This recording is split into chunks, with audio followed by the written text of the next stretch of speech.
Jamaah. Yeay. Oh jamaah. Yeay. Alhamdulillah. Alhamdulillah buat jemaah yang baru nonton, aku ingetin lagi hari ini kita sedang bahas tema negur jangan bikin baper. Nah Ustadz Ilman tadi sebelum iklan saya masih penasaran tuh sama tadi sebelum iklan. Apa tuh? Apa Sebelum itu? iklan. Menjelaskan lagi sebelum iklan. Iya. Karena masih penasaran banget Ustadz. Katanya kalau udah negur atau nasihati jangan maksa teguran kita diterima orang lain. Berarti percuma dong kita nasihatin atau tegur. Mohon penjelasannya Ustadz seperti apa? Silahkan. Iya, Negur Masya tapi Allah. maksa. Iya. Nasihati tapi maksa. Iya, Kan nah biar teman kita itu benar Ustadz. Iya nggak? benar. Nanti gimana caranya ya? Nah, silakan Ustadz. Abah Maulana, Ustaz Syam, Mas Rian. Baik, jamaah Islam itu indah yang dicintai Allah. Negur boleh tapi jangan maksa. Maksudnya apa? Jangan mengedepankan ego kita yang seakan-akan kita merasa paling benar. Ya, orang salah semua. Nah ini harus hati-hati begitu. Maka ada kalimat begini. Jangan merasa pintar, tapi harusnya pintar merasa. Jangan merasa benar, tapi harus benar merasa. Nah, sikap ini harus dihadirkan ketika kita menasihati. Ingat ya, dakwah itu kan artinya menyampaikan, mengajak, mempengaruhi. Saya ulangi, dakwah itu menyampaikan, mengajak, mempengaruhi. Sampaikan sesuatu yang baik, ajak kepada hal yang baik, dan pengaruhi orang dengan sesuatu yang baik. Ingat, bukan merubah. Merubah itu hak prerogatifnya Allah Subhanahu wa taala. Innallaha la yughayyiru ma biqaumin hatta yughayyiru ma bi anfusihim. Sesungguhnya Allah tidak akan merubah satu kaum kecuali keadaan dia yang mau berubah dirinya sendiri. Berarti kehendak Allah dan kemauan orang yang mau berubah. Kita nggak boleh maksa, kita nggak boleh kemudian ayo gitu kan. Ya kecuali memang dilakukan dengan cara-cara yang baik. Ingat ya, harus sesuai dengan konteksnya dan teksnya. Kalau bahasa ininya harus sesuai dengan konteks dan konten. Contoh, tujuannya baik, tapi negurnya salah atau caranya salah jadi nggak baik. Contoh misalnya ya, ini mohon maaf ya. Misalnya nih seorang istri ya, suami kita teh lagi duduk, udah azan, kita tegur dia. Ya, ayah udah azan, ayo sholat. Ayah teh lihat ya udah tua, bentar lagi udah mau meninggal. Udah tahu ini wajah-wajah mau meninggal. Tujuannya kan baik Ustadz, ngingetin sholat, tapi caranya begitu. Halus Bikin banget sakit ya kalau hati. Sunda ya. Iya, ngajaknya benar, tapi caranya salah. Sama misalnya mohon izin ya, ada seorang suami, ada istrinya misalnya mohon maaf ya. Suami tuh pengen istrinya tuh berubah misalnya. Bunda teh atuh olahraga ya. Biar sehat, tuh lihat tetangga kita meni cantik, meni bagus badannya, bunda menikah kayak gini. Nah benar tujuannya, tapi membandingkan dengan orang bikin sakit hati kan. Maka kadang-kadang tujuan baik, tapi kalau caranya salah, itu jadi nggak baik. Contoh misalnya ya, kita manggil perhatikan ya, jambu monyet. Kalau kalimatnya jambu monyet enak kan? Tapi kalau kalimatnya jambu monyet, nah itu kan nggak enak juga. Jadi tujuannya baik tapi caranya salah juga kurang tepat. Ulangi ya, dakwah itu mengajak bukan mengejek. Dakwah itu merangkul bukan memukul. Dakwah itu mencintai bukan mencaci maki. Dakwah itu menerima bukan kemudian menyiksa dan memaksa. Maka belajarlah untuk menghadirkan sikap menasihati yang baik. Percayalah kadang sesuatu yang baik kalau dilakukan dengan cara yang kurang baik jadi nggak baik. Di waktu yang kurang baik jadi nggak baik. Orang lagi punya masalah dinasehati, kayaknya kurang tepat itu. Harusnya dengerin dulu apa yang dia sampaikan. Terutama perempuan ya, kadang-kadang kita harus tahu juga nih para laki-laki ya. Sekaligus nasihat buat saya pribadi ini. Ternyata perempuan itu sangat senang ketika didengarkan oleh suaminya. Maka belajarlah mendengarkan apa yang istri kita sampaikan wahai suami. Ingat ya, kebutuhan kosakata laki-laki dengan perempuan itu beda. Laki-laki kurang lebih 5.000 kata per hari. Perempuan minimal 40.000 kata per hari. Makanya saya itu Ustaz Maulana, kalau istri saya lagi cerita dengerin aja. Karena mungkin dia sedang menghabiskan kuota kosakatanya gitu ya. Dan itu menyenangkan bagi dirinya. Maka sekaligus ini menguatkan ada tigaan yang tigaan yang disukai perempuan. An pertama, Pujian, 2, perhatian, 3. belanjaan ya. Jadi itu dipastikan untuk bisa kita hadirkan. Sehingga dalam menasehati insya Allah akan menenangkan perasaan. Kadang-kadang ada orang yang menasehati tanpa nasihat. Apa itu? Dengan diamnya jadi nasihat. Tatapannya jadi nasihat. Senyumnya jadi nasihat. Jangan memaksa. Karena sesuatu yang dipaksa tidak akan menyenangkan dalam hati kita. Wallahu a'lam Masya bishawab. Allah. Udah ingat Rian? An tadi. Tigaan. An pertama, Ada pertama apa tadi Ustaz? Pujian. An kedua, Perhatian. perhatian. Ini yang saya sampai ingat, Yang ketiga. belanjaan. Paling ingat. Karena bener, belanjaan lah yang membuat istri kita senang. Iya. Oke, terima kasih AA, terima kasih Masya banyak. Allah. Tapi ini Ustadz Maulana ya, Iya, emang iya. bener ya kalau menegur orang yang selalu bikin kesalahan biar nggak baper tuh dengan cara tahap bertahap. Bertahap, step by Bertahap. step. Biar masukan kita tuh nggak sia-sia. Itu Iya. mohon penjelasannya Ustadz, seperti apa? Bismillahirrahmanirrahim. Saya mau sampaikan kepada jamaah. Kamera, cimicip ke sini dong. Kalau memasukkan air ke botol, apakah langsung? Tidak. Tidak. Tapi air itu dimasukkan dengan pelan-pelan masuk ke dalam botol. Lihat botol itu. Apakah botol itu tidur? Ngapain dimasukin? Susah. Yang ada basah. Jangan pernah masukkan air ke dalam botol yang masih tertutup. Buka dulu tutupnya. Camkan ini. Hari Rabu ini. Apa namanya? Status hari Ya, Rabu. 100 hari Rabu. Jangan juga kasih botolnya lagi jalan, lagi muter-muter, lagi gerak-gerak, susah masukinnya. Pelan-pelan. Maka ketika ada orang berbuat salah, kita nasihatin dia harus tahap demi tahap. Mohon maaf, alhamdulillah saya kan dulu tugasnya ngajar. Iya. Itu kalau saya ngajar di TK hari Sabtu, beda cara ngajar saya dengan anak SD. Beda saya mengajar dengan pesantren. Beda dengan ibu-ibu pengajian. Nggak bisa disamakan. Kalau mungkin anak kita nyanyi dulu.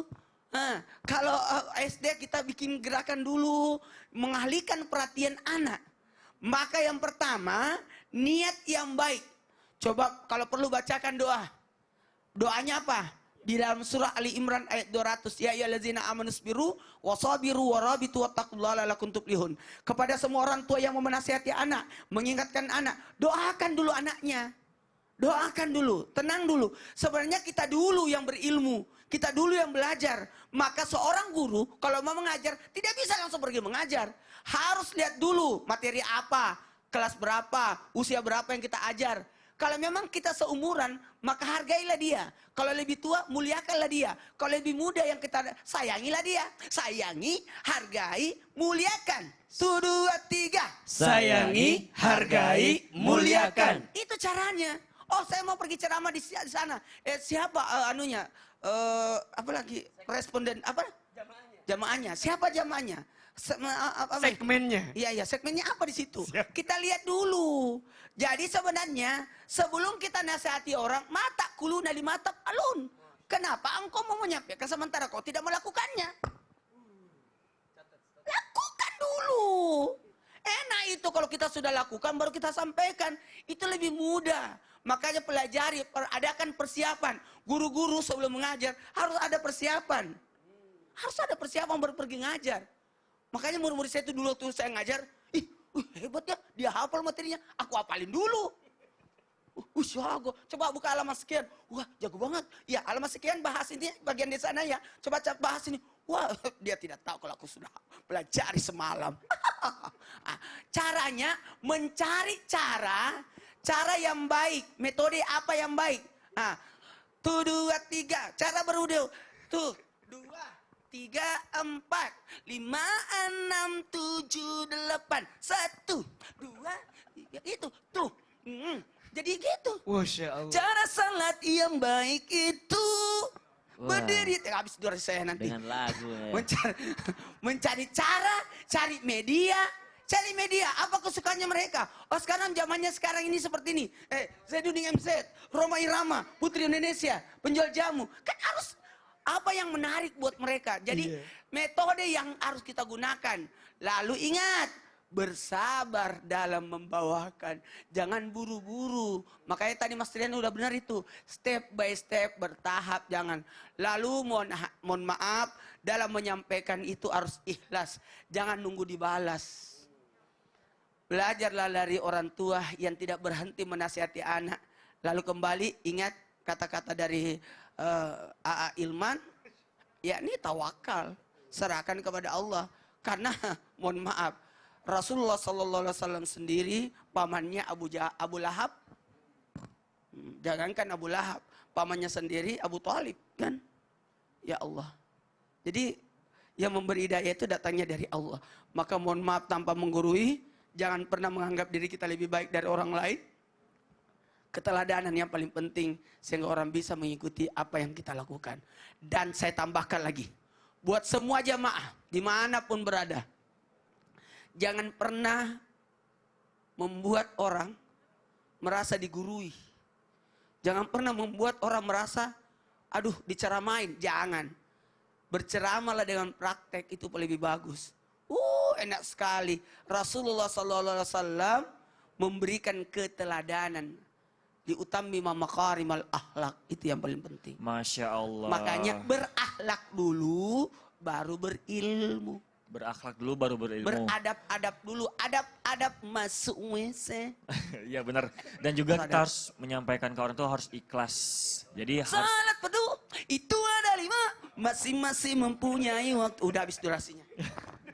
Ustadz, terima kasih Ustadz Maulana. Jadi nih Ustadz Syam, tapi dalam menegur, kadang ada sampai baper bahkan berdebat Ustadz. Berdebat ya, kita kan sering berdebat. Tapi kita berdebatnya untuk yang benar, atau mungkin argumen masing-masing. Itu dalam Islam boleh ya Ustadz kalau berdebat tapi untuk yang benar. Mohon penjelasannya Ustadz, silahkan. Baik, bismillahirrahmanirrahim. Tapi guruku, Ustadz Hilman, Ustadz Maulana, Mas Rian, serta guru-guru kami yang dimuliakan Allah Subhanahu wa taala, ba'da naqul a'udzu billahi minasyaitonir rajim. ادع إلى سبيل ربك بالحكمة والموعظة الحسنة وجادلهم بالتي هي أحسن. Allah Subhanahu wa taala dalam surah An-Nahl ayat 125, maka ternyata Allah Subhanahu wa taala mengingatkan kepada kita untuk mengajak orang lain. Maka kami senang dengan mendengarkan penjelasan daripada guru kita bersama Ustadz Hilman, bahwasanya yang diminta dalam dakwah itu sebenarnya bukan merubah tapi mempengaruhi. Kalau bahasa anak muda sekarang itu vibes. Jadi kalau dikatakan ada vibes-nya, enak deh bergaul sama Rian, ada good vibes gitu loh. Kalau lagi jalan sama Ustadz Maulana, berasa lagi good vibes gitu. Vibes itu adalah mempengaruhi. Jadi ada pengaruh baik ketika kita bersama dengannya. Iya betul Ustaz Sam. Iya. Aku deket langsung, aku mirip Vibes-nya. banget. Oh itu bukan vibes Ustaz. Apa tuh? Itu perlu cermin. Jadi ada vibes yang subhanallah bisa membuat kita terpengaruh gitu. Kita bersama dengan orang-orang yang kekurangan, kita merasa vibesnya bersyukur banget.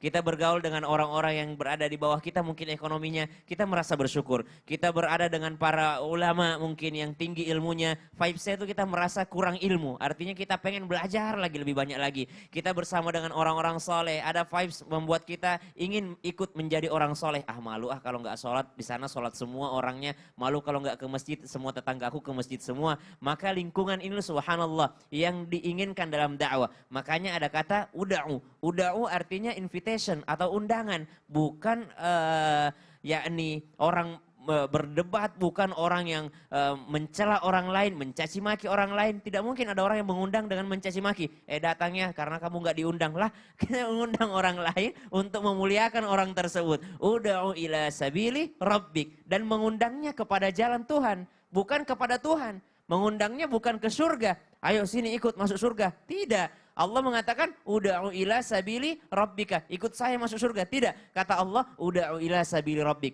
Tunjukkan jalan Tuhanmu, jalannya aja yang ditunjukin. Terserah dia mau lewat sana atau enggak, terserah dia. Jadi jalannya yang ditunjukkan kepada orang lain. Dakwah itu menunjukkan jalannya, bukan menunjukkan tujuannya. Uda'u ila sabili rabbika, caranya, metodenya. Satu, bil hikmah, yang sudah dijelaskan guru-guru kita. Dengan praktek kah, dengan akhlak mulia kah, dengan hikmah. Wal mau'izatil hasanah, dan juga nasihat yang baik.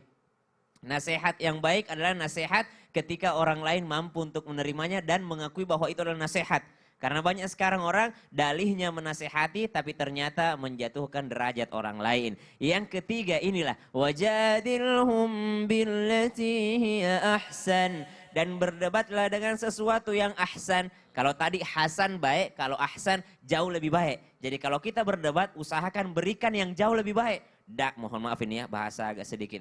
Dasar kau tidak pintar, balas dengan yang tidak baik. Apa yang balasan tidak pintar yang lebih baik? Dasar kau lebih pintar, subhanallah. Jadi kasih sesuatu yang lebih baik. Dasar kau buruk rupa, dasar kau rupawan gitu. Jadi kasih sesuatu yang lebih baik. Maka berdebat dengan cara yang lebih baik. Dan Allah tutup dengan mengatakan, Inna rabbaka huwa a'lamu biman dhalla an sabil wa huwa a'lamu bil muhtadin. Dialah yang tahu yang tersesat, dia pula lah yang tahu yang diberikan hidayah. Maka kita bukan pemberi hidayah, kita hanya berikan pengaruh yang baik terhadap orang lain. Allahu ta'ala. Subhanallah. Berarti kita harus berdebat dengan cara yang lebih baik, membalas dengan yang lebih baik. Kalau dia Baru ngejek dapat kita ilmunya puji nih. dia. Jamaah di rumah pasti dapat banget ilmunya nih. Terima kasih Ustadz Syam. Baiklah jamaah di rumah pasti udah nunggu ini pertanyaan kita dijawab sama guru-guru kita di sini. Maka langsung aja kita masuk ke segmen Tanya Dong Ustadz. Kami semua tanya dong Ustaz.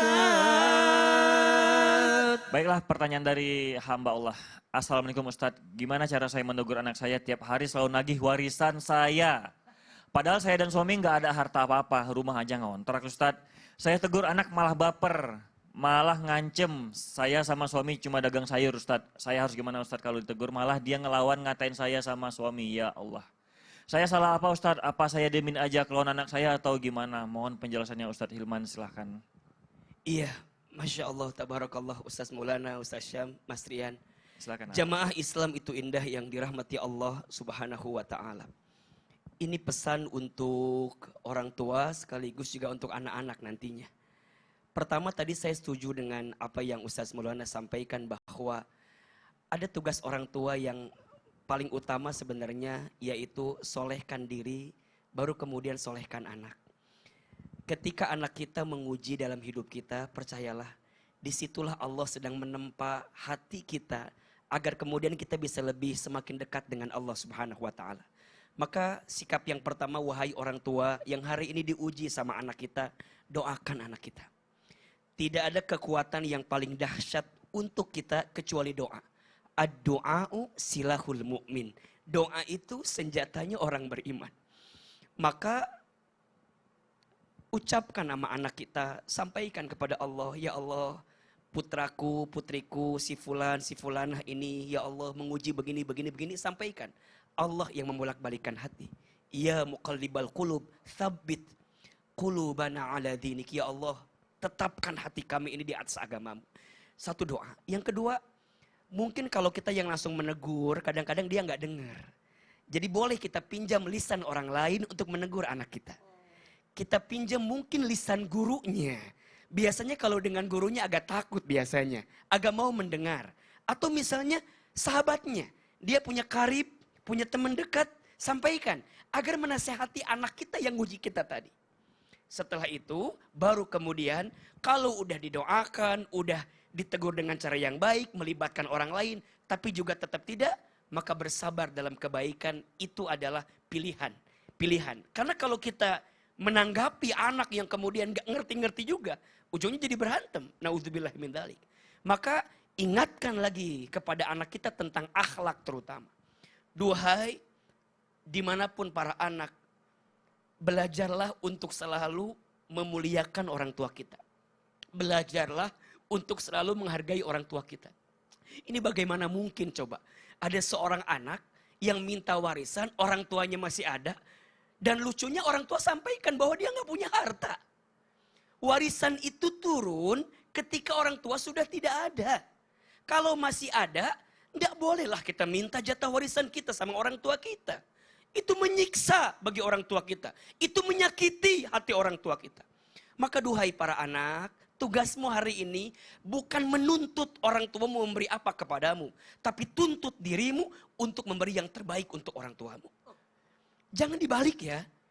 Banyak anak yang nuntut orang tua kok harus begini, begini, begini. Jangan. Tapi tuntut diri kita untuk berbuat baik kepada orang tua kita. Percayalah, kita tidak bisa milih lahir dari rahim siapa. Tapi kita bisa milih hidup kita ke depan mau seperti apa. Kita tidak bisa milih lahir di mana. Tapi kita bisa milih mau mengantarkan kebahagiaan seperti apa untuk orang tua kita. Kembali kepada pertanyaan tadi, nggak baiklah jika ada seorang anak yang menuntut warisan kepada orang tuanya padahal dia masih hidup. Maka ayo sama-sama evaluasi diri. Orang tua mengevaluasi diri, anak mengevaluasi diri. Orang tua doakan anak kita. Percayalah, boleh jadi anak kita hari ini yang paling nguji kita, nanti anak kita yang paling sayang sama kita. Masya Allah. Mungkin ada anak kita yang hari ini paling nguji kita. Nanti anak kita yang paling banyak mendoakan kita saat kembali kepada Allah Subhanahu wa taala. Maka jangan putus asa, wahai orang tua, bagaimanapun keadaan anak kita. Karena percayalah, anak itu amanah. Tapi anak itu juga bisa jadi fitnah bagi kita. Tapi selama bersama dengan Allah, maka insya Allah Allah berikan kemudahan untuk kita menjadi orang tua yang baik. Wallahu a'lam bishawab. Masya Allah. Terima kasih ya Hilman. Masya Allah. Baik Ustadz Maulana, ini ada pertanyaan nih untuk Ustadz. Sebentar ya Ustadz ya. Buat saya. Assalamualaikum Ustadz. Bagaimana ya cara menegur bapak saya yang kebetulan sudah duda ingin menikah lagi? Waduh, duda. Dan mau menikah lagi. Anak siapa ya? Ustadz Maulana, mau kemana Ustadz? Pertanyaan saya belum selesai loh ya Allah. Rian sih, Ustadz Maulana tuh kalau ada kata-kata duda tuh ya, selalu kayak gitu, baper, kelihatan banget udah pengen nikah banget itu. Ustadz Syam, bukan salah saya dong Ustadz. Iya. Ya Allah. Jadi memang Ustaz Maulana kalau kata-kata duda tuh langsung set gitu ya. Iya, Kayak ada serum gimana gitu. Ustadz Maulana, maaf ya saya cuma bacain ya Ustadz. Ada penyampaian dari Ayo lo bujuk sana. teman-teman. Ayo bujuk sana biar aku yang bujuk. Ustaz. Jamaah jangan kemana-mana ya, tetap Islam itu indah. Jamaah, oh jamaah. Alhamdulillah. Alhamdulillah.